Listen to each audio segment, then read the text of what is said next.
अभी हम लोग 3 सर्कल्स के बारे में बात करेंगे, 3 लेवल्स पर लोकल गवर्नमेंट के बारे में बात करेंगे। ये पंचायती राज बनाता कौन है, इस पंचायत का पार्ट कौन कौन होते हैं। हेलो स्टूडेंट्स, फेडरलिज्म का मतलब होता है division of power in different levels of government. अब आप देखिए कि जिस हिस्से में अभी हम लोग खड़े हैं वो है अबाउट डिसेंट्रलाइजेशन। डिसेंट्रलाइजेशन का अगर सिंपल शब्दों में मतलब देखें तो वो है डिस्पर्शन ऑफ पावर, और उसका प्रैक्टिकल यूज देखें तो वो है सेंटर या स्टेट से पावर लेके लोकल गवर्नमेंट्स को दे देना। अब मैं आपको बताती हूँ कि जब हमारा कॉन्स्टिट्यूशन बना था, जब हमारा कॉन्स्टिट्यूशन फॉर्म हो रहा था, लिखा जा रहा था, तब हमारी कॉन्स्टिट्यूएंट असेंबली ने सिर्फ एक सेंट्रल गवर्नमेंट बनाई थी और एक स्टेट गवर्नमेंट बनाई थी। लोकल गवर्नमेंट की तो एग्जिस्टेंस ही नहीं थी। हमने बताया कि कैसे 1992 के 73rd और 74th कॉन्स्टिट्यूशनल अमेंडमेंट के बाद हमने देखा कि कैसे रूरल लेवल पे और अर्बन लेवल पे लोकल सेल्फ गवर्नमेंट के कॉन्सेप्ट को इंट्रोड्यूस किया गया। आज जो चीज हम पढ़ने वाले हैं वो ये है कि अब ये लोकल गवर्नमेंट इंट्रोड्यूस तो हो चुकी है, लेकिन इन प्रैक्टिकल यूज ये रूरल एरियाज में और अर्बन एरियाज में कैसे फंक्शन करती है। अब इस चीज को समझने के लिए सबसे पहले देखते हैं हमारी इंडिया को। इंडिया जो कि बहुत ही बड़ी सी कंट्री है, कितनी बार हम लोगों ने कहा है कि इंडिया में इतने सारे स्टेट्स हैं, उसमें इतनी सारी पॉपुलेशन है। हम एरिया वाइज भले ही 7th लार्जेस्ट कंट्री हैं, लेकिन जो हमारी पॉपुलेशन है वो वर्ल्ड की 2nd हाईएस्ट पॉपुलेशन है, यानी कि एक बहुत ही बड़ी पॉपुलेशन, एक बहुत ही डाइवर्स पॉपुलेशन। अब आप इसके एक स्टेट की भी बात करें, राजस्थान की अगर हम बात करें तो राजस्थान एक ऐसा स्टेट है जहां पर इन इटसेल्फ अलग अलग एडमिनिस्ट्रेटिव यूनिट्स हैं। मैं आपको क्यों ये चीज बता रही हूँ, क्योंकि अभी हम लोग 3 सर्कल्स के बारे में बात करेंगे, 3 लेवल्स पर लोकल गवर्नमेंट के बारे में बात करेंगे। हमारा जो राजस्थान है, राजस्थान में 33 डिस्ट्रिक्ट्स हैं। अब आप समझिए कि एक होता है डिस्ट्रिक्ट, उस डिस्ट्रिक्ट के अंदर एक और गवर्निंग अथॉरिटी होगी और उस सर्कल के अंदर एक और गवर्नमेंट अथॉरिटी होगी। अब ये अथॉरिटीज क्या होंगी ये आकर धीरे धीरे समझते हैं। देखिए, सबसे पहली चीज जिसके बारे में हम बात करेंगे वो है विलेज के बारे में। विलेज यानी कि हम रूरल गवर्नमेंट के बारे में बात कर रहे हैं। और अब तक थोड़ा बहुत सुनने समझने तक आपको ये तो पता होगा कि रूरल लेवल पर जो गवर्नमेंट होती है वो होती है पंचायत। इसीलिए इस रूरल गवर्नमेंट को हम कहते हैं पंचायती राज, जहां पर पंचायत का राज हो। अब ये पंचायती राज बनाता कौन है, इस पंचायत का पार्ट कौन कौन होते हैं। पंचायत को हम कहते हैं पंचायत या फिर ग्राम पंचायत। ग्राम यानी ग्रामीण क्षेत्र में बनी हुई, विलेजेस में बनी हुई। ग्राम पंचायत के जो पंच होते हैं, जो सरपंच होते हैं, ये लोग कौन होते हैं? ये होते हैं इस गवर्निंग यूनिट के इलेक्टेड रिप्रेजेंटेटिव्स, यानी कि उस विलेज के जो लोग होते हैं वो लोग इस पंचायत को इलेक्ट करते हैं। अब इसमें कौन कौन से लोग होते हैं? इसमें एक तो होते हैं सरपंच, और बाकी के लोग होते हैं जो वार्ड मेंबर्स भी कहलाए जाते हैं, वो हो जाते हैं यहाँ के पंच। वार्ड मेंबर्स या फिर पंच और सरपंच या फिर प्रेसिडेंट, ये पूरी जो बॉडी होती है ये मिलकर बनाती है ग्राम पंचायत को। अब यहाँ पर एक चीज समझना जरूरी है कि ये बात कंपलसरी नहीं है कि सिर्फ एक विलेज की ही एक ग्राम पंचायत होगी। अगर एक विलेज बहुत ही ज्यादा छोटा है तो हम लोग क्या करते हैं, for the sake of convenience छोटे छोटे विलेजेस को साथ में मिला देते हैं और फिर उन सारे जॉइंट विलेजेस की बन जाती है एक ग्राम पंचायत। तो ग्राम पंचायत एक या फिर एक से ज्यादा विलेजेस की गवर्निंग बॉडी हो सकती है। यहाँ तक आई होप आपको चीजें समझ में आ गई होंगी। इसके आगे हम चलते हैं और हम ये देखते हैं कि इस ग्राम पंचायत को इलेक्ट कौन करता है। ग्राम यानी कि गांव की पंचायत, तो इसको इलेक्ट कौन करेंगे? ग्राम सभा, यानी कि गांव में रहने वाले लोग। अब ये जो ग्राम सभा होती है इसके कौन कौन से लोग मेंबर्स होते हैं? ग्राम सभा में जो लोग होते हैं वो उस विलेज की अडल्ट पॉपुलेशन होती है, वो पॉपुलेशन जो कि वोट कर सकती है। लेकिन इस ग्राम सभा का रोल सिर्फ वोट डालना नहीं होता है। इन सरपंच, प्रेसिडेंट को या फिर इन पंच को, वार्ड मेंबर्स को इलेक्ट करने के अलावा भी इनका काम होता है। और वो काम क्या होता है? हम ये देखते हैं कि जो ग्राम सभा होती है उसे कंपल्सरीली 2 या 3 बार एनुअली मिलना होता है। किस चीज के लिए मिलना होता है? ये देखने के लिए मिलना होता है, रिव्यू करने के लिए मिलना होता है कि ये जो ग्राम पंचायत है क्या ये ठीक से काम कर रही है। और इसके अलावा जो दूसरी इंपॉर्टेंट रिस्पॉन्सिबिलिटी होती है इस ग्राम सभा के ऊपर, वो ये होती है कि ये तय करती हैं एनुअल बजट को। अब एनुअल बजट जो कि एक्सपेंडिचर होता है, जो अलग अलग विलेजेस में इलेक्ट्रिसिटी या फिर रोड कंस्ट्रक्शन या फिर पानी की सप्लाई, इरिगेशन, ये सारी चीजों से रिलेटेड जो भी डिसीजंस लेने होते हैं, एनुअल बजट किस तरीके से स्पेंड होंगे हमारे रिसोर्सेज, इसका काम भी ग्राम सभा का होता है। तो आप देखिए यहाँ पर जो लोग हैं जो कि इलेक्शंस में पार्टिसिपेट कर रहे हैं, जो वोटर्स हैं, उनके पास एक बहुत बड़ी रिस्पॉन्सिबिलिटी है। ये हो गई इस सबसे छोटे सर्कल की बात, विलेज की बात। अब हम कहेंगे कि इस इनर मोस्ट सर्कल को कौन रूल करता है? ग्राम पंचायत, जहां पे एक या एक से ज्यादा विलेजेस मिलकर काम करते हैं। अब आप देखिए कि अगर हम लोग 2 या 2 से ज्यादा ग्राम पंचायत को मिला दें तो उसे मिलाकर हम बनाते हैं ये बीच वाला सर्कल। और इस बीच वाले सर्कल को हम लोग क्या कहेंगे? इसे हम कहेंगे पंचायत समिति, ब्लॉक या फिर मंडल।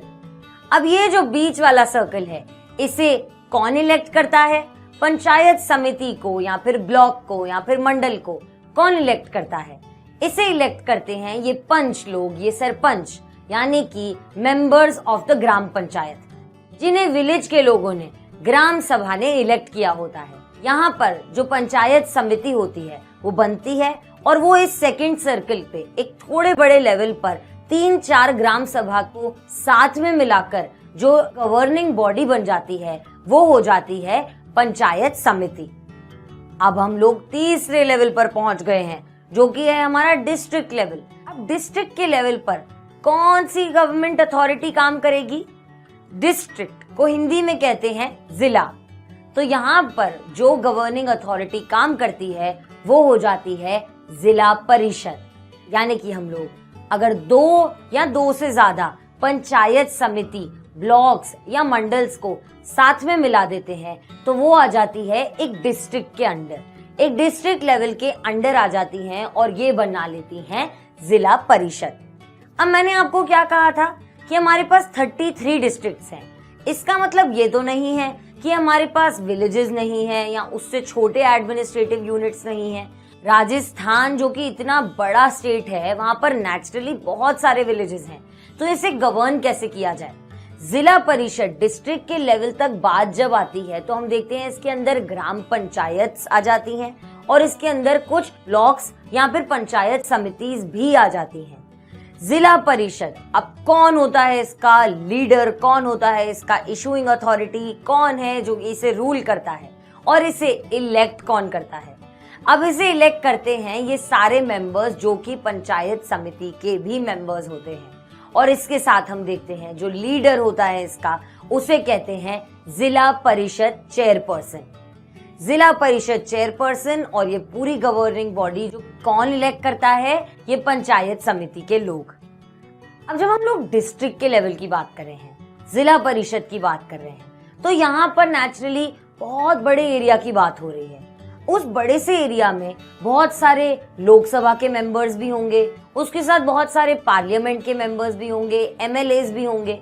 ये सारे लोग भी इन मीटिंग्स को, जिला परिषद की मीटिंग्स को अटेंड कर सकते हैं और उनमें पार्टिसिपेट कर सकते हैं, यानी कि वो लोग भी इसके मेंबर्स होते हैं। अब यहाँ पर देखिए, जिला परिषद चेयरपर्सन जो होते हैं वो इंसान होते हैं जो कि उसके पॉलिटिकल लीडर होते हैं। पॉलिटिकल लीडर यानी कि वो लीडर जिसे हम लोग इलेक्ट करते हैं। और इसके साथ ही में एक कलेक्टर भी होते हैं या फिर एक डिस्ट्रिक्ट मैजिस्ट्रेट भी होते हैं। वो कौन होते हैं? वो हो जाते हैं यहाँ के एडमिनिस्ट्रेटिव लीडर। इस चीज को कंफ्यूज मत कीजिएगा, क्योंकि जब हम लोग पॉलिटिकल लीडर की बात करते हैं तो पॉलिटिकल लीडर क्लियरली वो इंसान होता है जो कि एक इलेक्टेड रिप्रेजेंटेटिव होता है, और जो एडमिनिस्ट्रेटिव लीडर होता है वो जरूर एग्जीक्यूटिव का पार्ट होगा, जो कि दूसरा ऑर्गन ऑफ गवर्नमेंट है वो वहां पर हमारा एडमिनिस्ट्रेटिव लीडर बन जाता है। तो यहां तक आए हो, आपको ये सारी कहानी जिला परिषद, पंचायत समिति और ग्राम पंचायत, ये तीनों सर्कल्स ठीक तरीके से समझ में आ गए होंगे। किस तरीके से इनके अंदर फंक्शनिंग होती है, क्या क्या बातें होती हैं, ये सारी कहानी हो गई रूरल लोकल सेल्फ गवर्नमेंट की या फिर पंचायती राज की। अब यहाँ पर हम लोग कहानी खत्म करते हैं of the rural self government. अब इसके बाद क्या अर्बन सेटलमेंट्स में कोई गवर्नेंस नहीं होती? नेचुरली होती है। तो हम अर्बन लोकल गवर्नमेंट की जब बात करें तो यहाँ पर भी दो तरीके की चीजें होती हैं। एक होती है छोटी सिटीज और एक होती है बड़ी सिटीज। छोटी सिटीज में जो अर्बन लोकल गवर्नमेंट होती है उसे हम कहते हैं म्यूनिसिपैलिटी, और जो बड़ी सिटीज होती हैं उसकी जो लोकल गवर्नमेंट होती है उसे हम कहते हैं म्यूनिसिपल कॉरपोरेशन। कॉरपोरेशन बड़ा सा वर्ड आ गया, यानी कि एक बड़ी सी सिटी की बात हो रही है। अब यहाँ पर हम पहले म्यूनिसिपैलिटी की बात कर लेते हैं। म्यूनिसिपैलिटी में भी इलेक्शंस होते हैं। इलेक्शंस में कौन वोट करता है? वहां के रहने वाले लोग। वो लोग अपने लीडर को चुनते हैं और इस लीडर को कहा जाता है म्यूनिसिपल चेयरपर्सन। जब हम लोग एक म्यूनिसिपल कॉरपोरेशन की बात करते हैं, एक बड़ी सिटी जिसकी बड़ी सारी पॉपुलेशन है, तो वहां पर एक बड़ी सिटी की बड़ी पॉपुलेशन वाली जगह पर इस सिटी को भी छोटे छोटे यूनिट्स में, जिसे हम वार्ड्स कहते हैं, उसमें बांट दिया जाता है। इन वार्ड से अलग अलग जगह पर इलेक्शंस होते हैं और वहां पर बन जाते हैं वार्ड पार्षद। जिस भी पॉलिटिकल पार्टी के सबसे ज्यादा वार्ड पार्षद जीतते हैं वो लोग बना देते हैं इस पूरी म्यूनिसिपल कॉरपोरेशन का लीडर, और उस लीडर को हम कहते हैं mayor, MAYOR, mayor of that city. ये चीज बहुत ही आसान है। इस इंफॉर्मेशन के साथ हमारी अर्बन लोकल गवर्नमेंट की कहानी खत्म हो जाती है। एक छोटा सा ट्रिविया, आपको पता है म्यूनिसिपैलिटी को और म्यूनिसिपल कॉरपोरेशन को हिंदी में क्या कहा जाता है? म्यूनिसिपैलिटी को हिंदी में कहा जाता है नगर परिषद और म्यूनिसिपल कॉरपोरेशन को हिंदी में कहा जाता है नगर निगम। तो अब आप बताइए कि आपकी सिटी में नगर निगम है या फिर नगर परिषद है? अगर आप एक अर्बन एरिया में रहते हैं तो आपकी सिटी में कौन है, म्यूनिसिपल चेयरपर्सन या फिर मेयर है? यानी कि आपकी सिटी एक नगर परिषद है या फिर नगर निगम है। इस चीज को अपनी नॉलेज के लिए जरूर फाइंड आउट कीजिए। अब ये जो इतना बड़ा पॉलिटिकल एक्सपेरिमेंट है ऑफ लोकल सेल्फ गवर्नमेंट, जो कि पहले इंडिया जैसी कंट्री में भी एग्जिस्ट ही नहीं करता था, ये दुनिया का डेमोक्रेसी का एक बहुत बड़ा एक्सपेरिमेंट है। ऐसा क्यों है? क्योंकि अगर हम पूरी लोकल सेल्फ गवर्नमेंट के बारे में बात करें, हमारी कंट्री के जितने लोग इसमें इन्वॉल्व हैं, उन रिप्रेजेंटेटिव्स का नंबर अराउंड 36 लाख है।